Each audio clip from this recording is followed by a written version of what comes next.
and the people of Guam. Good morning. It's 8:22. Let's get into the K-Wave News Zoom room. Education Superintendent John Fernandez standing by. Good morning, John.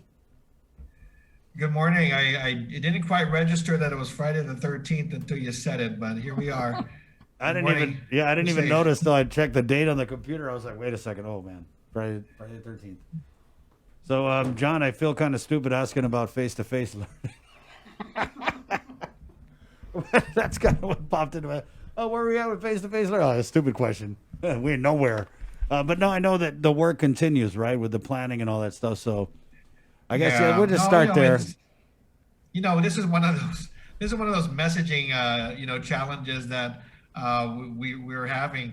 When we announced that we weren't going to when we announced that we were looking at January, the intent was to let everybody know that we weren't going to be opening on the same schedule that Dodea was, a couple weeks ago. But of course, we got the other side of the spectrum saying, "What? You guys are opening in January? You guys should be closed all year." So, we've been trying to let everybody know that January has just been a target, so that we can prepare, we can plan.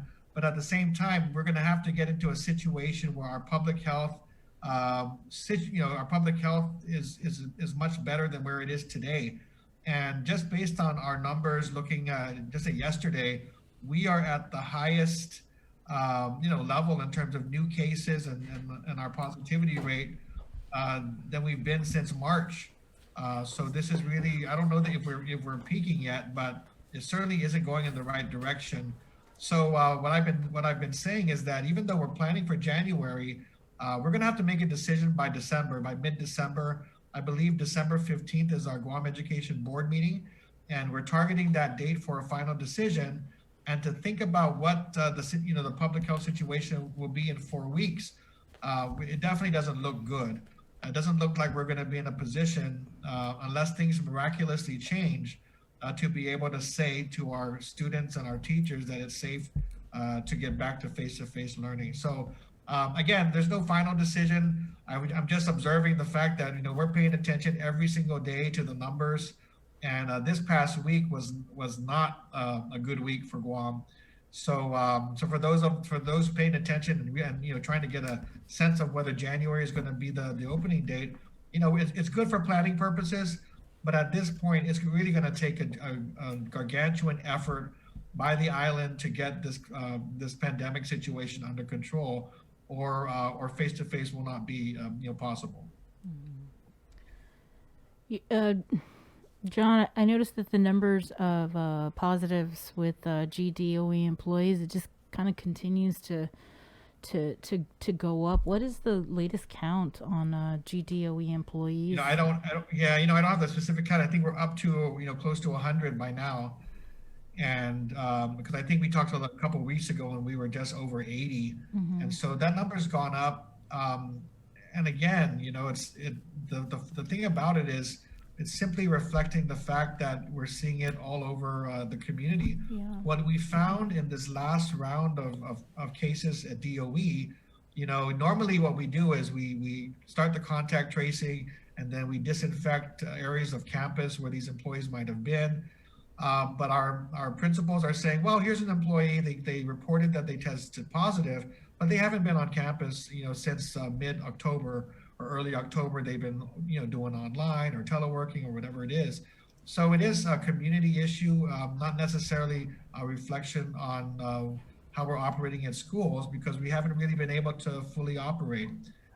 So I think the point you're making, though, is absolutely the right point, which is until the situation in the community is under control, people are going to continue to test positive. And if we open up schools, they're going to bring it right to the school setting, and it's going to take a great effort to make sure that we contain the spread, and hopefully not have it impact our classrooms and our school buildings. Mm-hmm.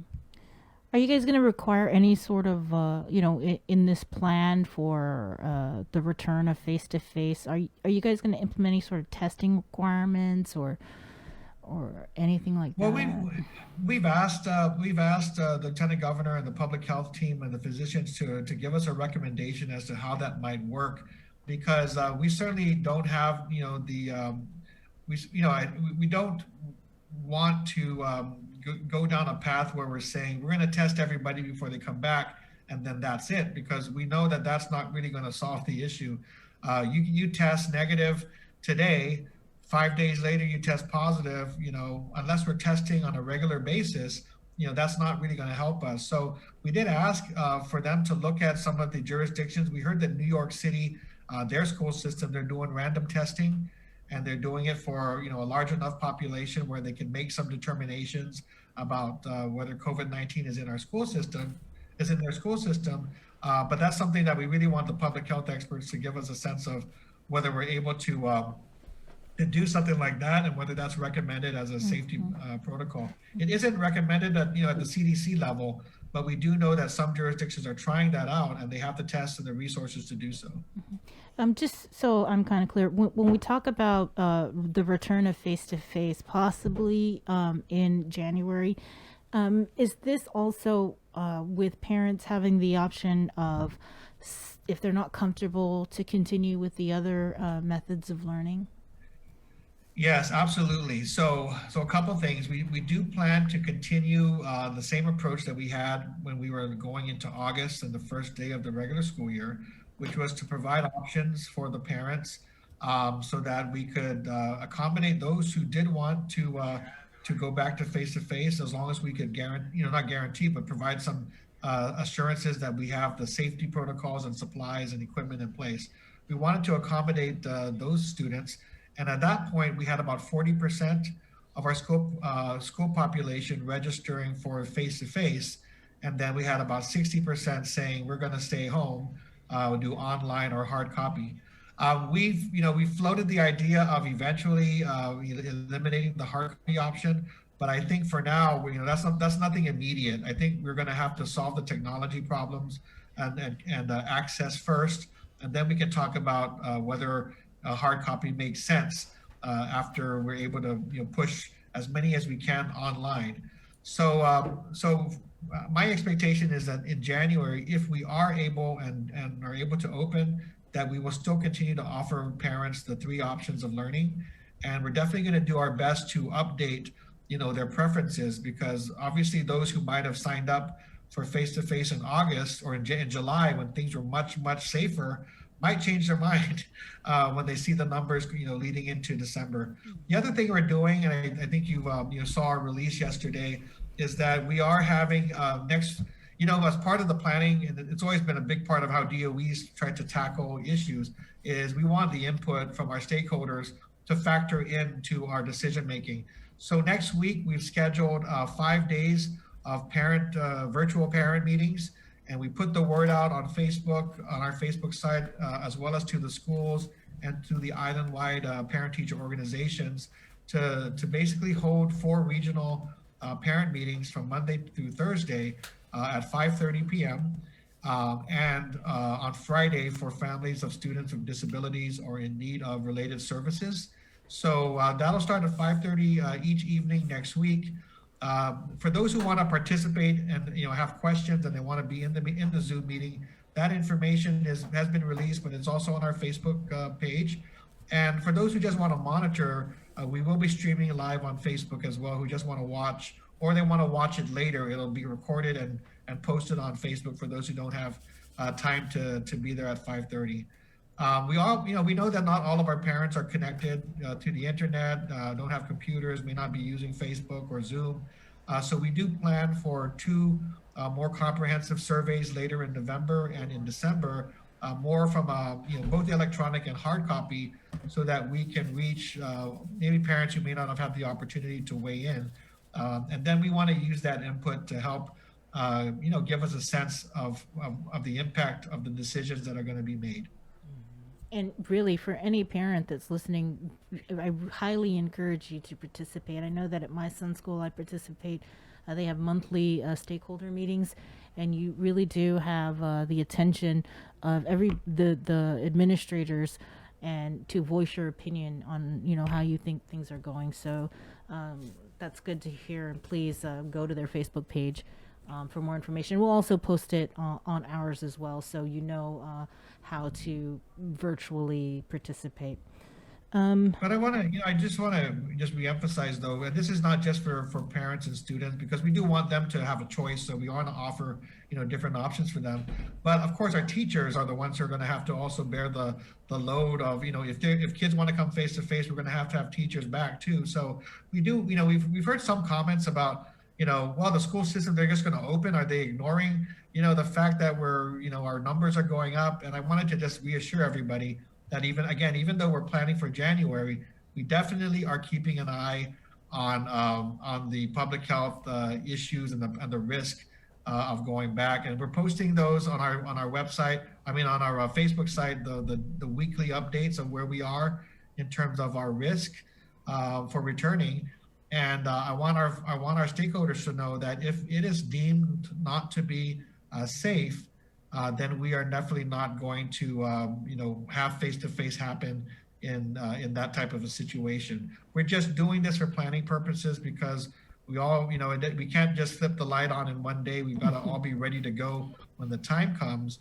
And this is the time for us to prepare, to plan, make sure we're not missing anything, listen to new ideas and suggestions, because this thing has been going on for several months and there's been a lot of developments, a lot of different guidance, and so forth. And then ultimately, we're paying attention to the news about a potential vaccine, something that'll come soon and hopefully, relieve us of this pandemic situation. Because the overall goal at the end of the day is we want to get back to our schools and our classrooms. We want to see our kids.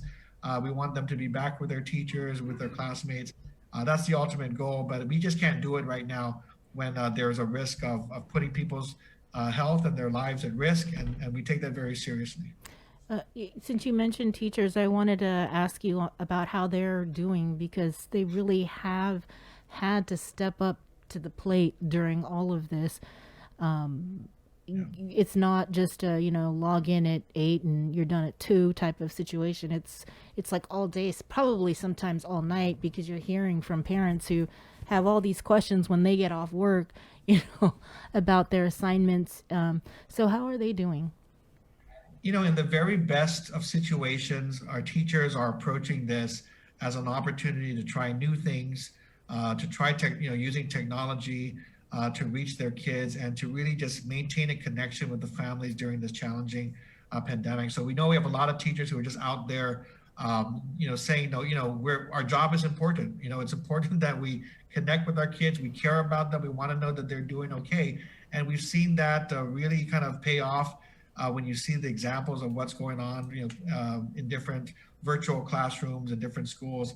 And I think overall, when we conducted a survey, I'm not sure if it's complete yet, but we ran a survey to update us on how parents have felt about their online, learning experiences. And those who've responded have indicated that there have been a lot of improvements since we first started. So we are heading in the right direction as more teachers become proficient in what they're doing.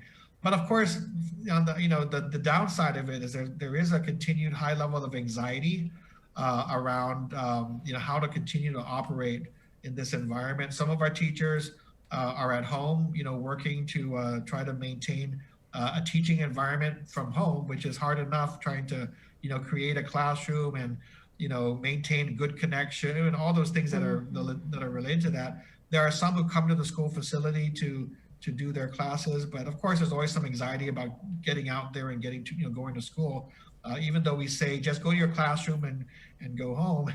And then there's a lot of anxiety related to just the fact that we're doing things so differently this year, so a lot of them worry about, well, how, because we require them during the regular school year to take attendance, to, ensure that their students are learning, paying attention, are there. And just doing it online or through hard copy has really created a whole set of different challenges that we always tell our teachers, don't worry. This is, we do want you to put your best effort in and try new things, but we all recognize this is a different year.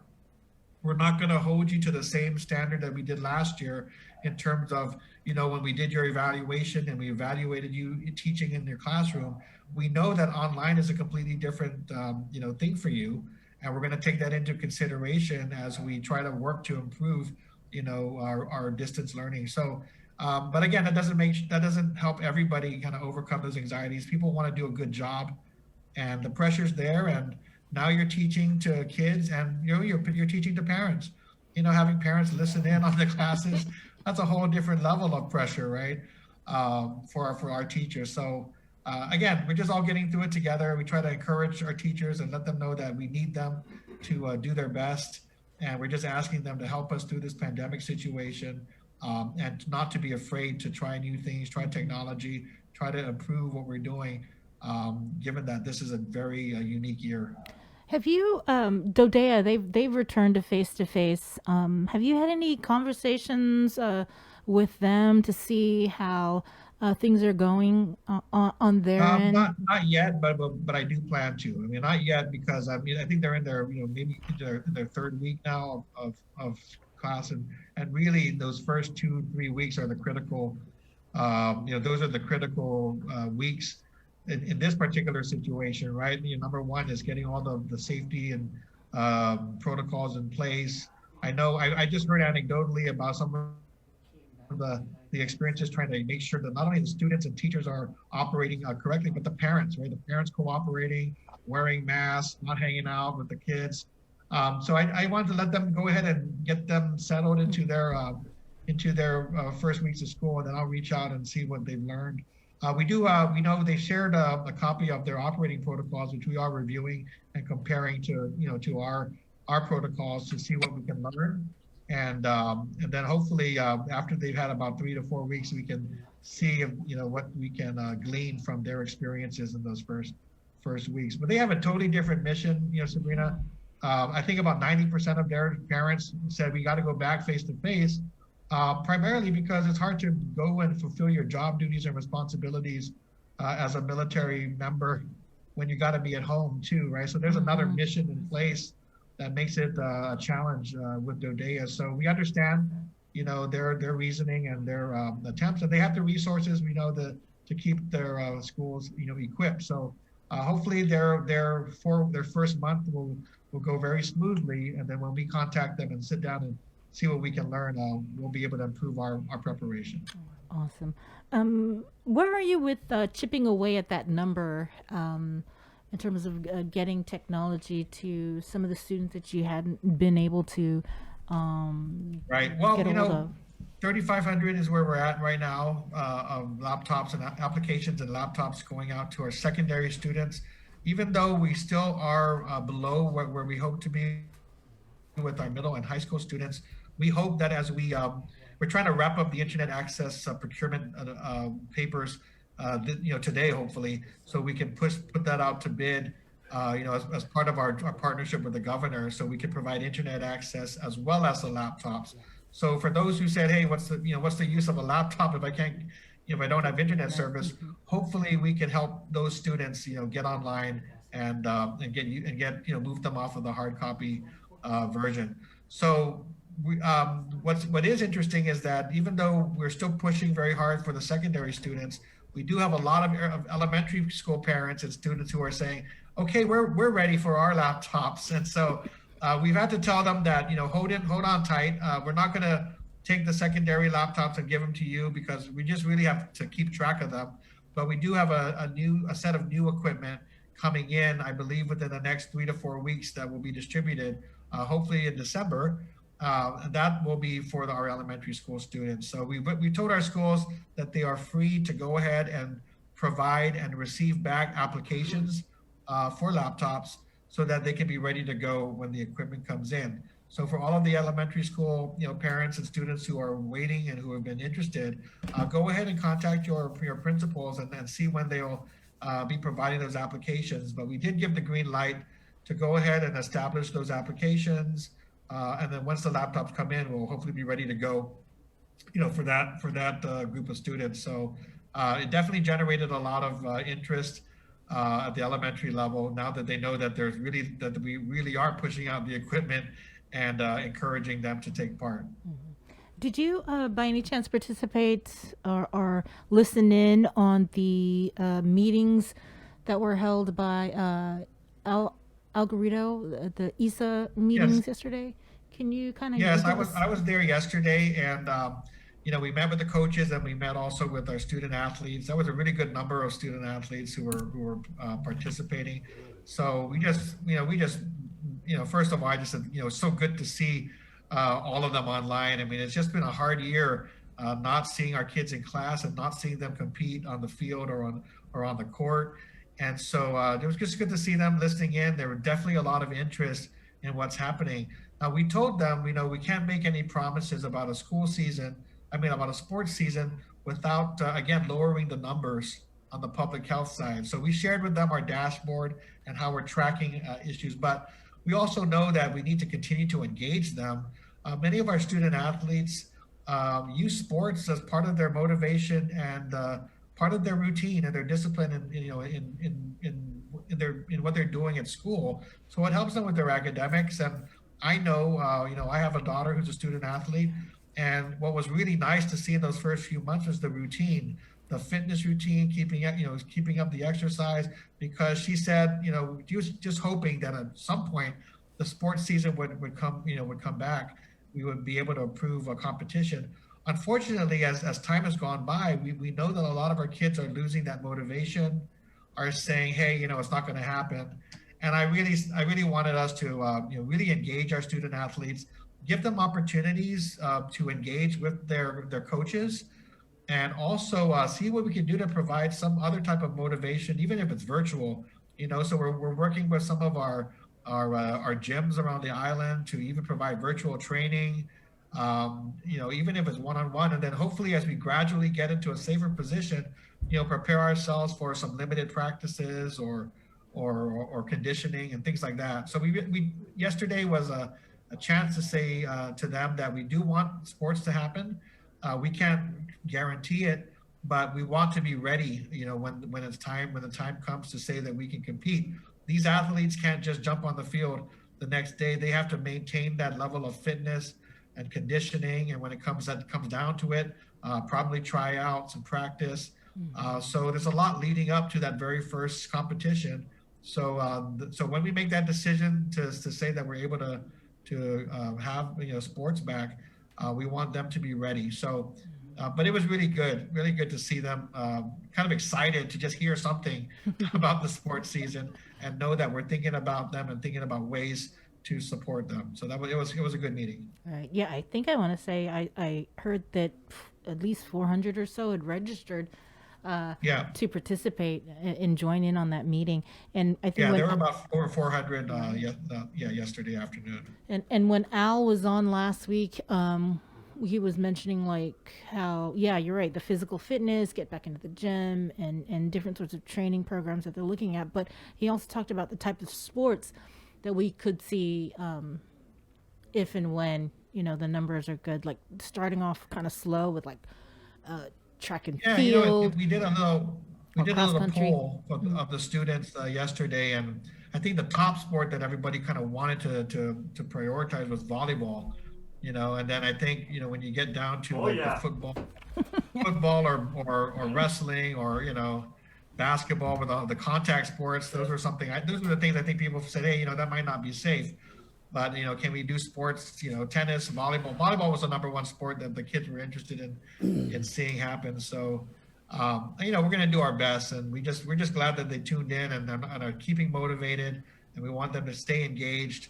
And we want to support them in that effort. So we told our coaches, we might not be able to bring them into the gyms or the courts, but give them something to do, connect with them, let them connect with their teammates, because it sure is hard to stay motivated when you're home by yourself and you don't have that opportunity to even interact with your potential team. So it was good. It was really nice to see everybody, all the kids online. Hey, John, it's Jason here. On the sports angle, is it possible that maybe best case scenario that should GDOE allow kids to go back to face-to-face learning, and it is deemed safe in some capacity to resume interscholastic sports, right? Could and say like we do this in the spring, is it possible, or has it been brought up that you may consider between you and Al maybe consolidating and allowing two or more sports that don't normally have their seasons in the same quarter? You could say like, okay, well now we can have cross country and girls softball and baseball for boys just because of scheduling weirdness. Yeah, no, absolutely. That's they mocked up a set of seasons, 3 seasons, and of course the lower risk sports, they tried to group them together as the first season, and then beyond that, the higher risk sports obviously later, hoping that things might get better over time. So I think that was of course the kids were reacting to that. Some of them, we got a lot of multi-sport athletes who are saying, well, are you sure you want to put those two sports together in the same season? And now you got to we're not pick gonna which one, Not going to please everyone, but we just wanted to let them know that it's got to be safety first, and let's see what we can do. We also had some great ideas of people say, well, we can't play, regular football. Can we do flag football? Can we do something virtual competitions of some sort? So we just welcome their ideas, and we hope we can try to come up with a plan A, a plan B for whatever comes up in the next few months. All right. Well, thank you, John, Yeah. for your time. I guess any final message to parents and students before we let you go? No, it's just that message that I gave earlier, which is, again, safety first. As far as our reopening, we're going to make the first thing that we need to happen is that the public health situation, our community health situation, has to improve before we ever get to a point where we're going to let our teachers and students come back to class. And so we really urge everybody to just kind of make sure that we're doing our part to get those numbers lower. Unfortunately, this week we've seen the highest numbers ever in our pandemic experience. So I don't know if we've peaked this week or we're going to continue to climb, but that's not the right direction to go. We got to go. We got to lower these numbers, and I hope that we can all do that together. And definitely, I share that goal. Please, if we can do this by Christmas, it'd be great. We're all missing our families and not having that same level of interaction that we're used to. So hopefully everyone will pull together and we can get these numbers down. All right. Thanks a lot, John. Thanks, Stay John. safe. Okay, Appreciate thank it, you, John. guys. Right Have a on. great day. Okay, 8:49 on Friday the 13th.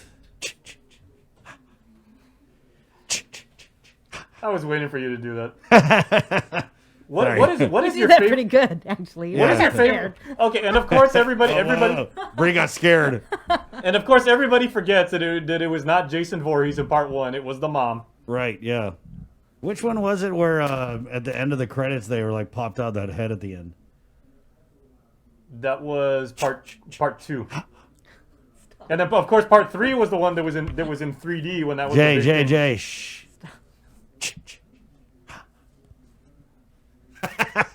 You had to be there. I don't know. Drop something in the comments so you can know where that's from. No, and you know what? You know who in the How was that? What kind of generation were we that was scary? that was the That was scary, that yeah. was graphic. I mean, by today's horror movie standards, that was tame, but that was Kevin Bacon's first movie. Okay. Remember, he was the guy the stereotypical scene. It's like two camp counselors doing something they probably shouldn't.